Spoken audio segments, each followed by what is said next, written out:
four of the areas of my responsibility have such a great bearing on the India-UK relationship, and I feel very strongly about the relationship between India and the whole of the UK, which is so important and which you are not only celebrating but also institutionalising today.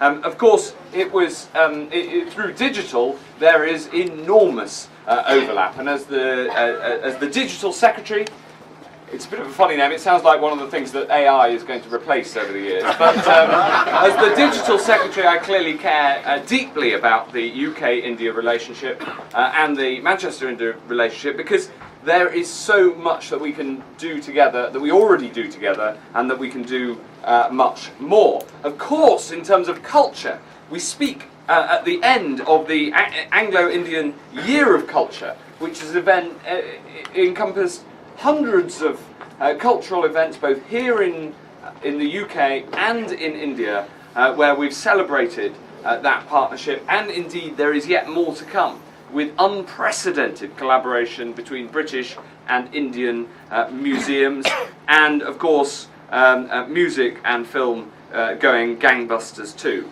The third area, media. There is, of course, enormous collaboration in terms of media. I think in particular of broadcast media.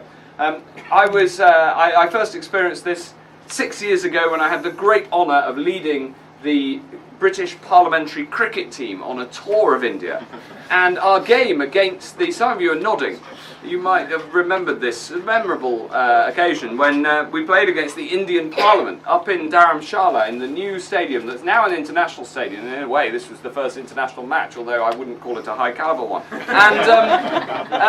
And this match was broadcast live to the whole of India on one of the few India broadcast stations. And the estimate was that 50 million people had watched this match, and I can assure you that 50 million people had more sleep as a result. It was an absolutely cracking match, in which we came a close second.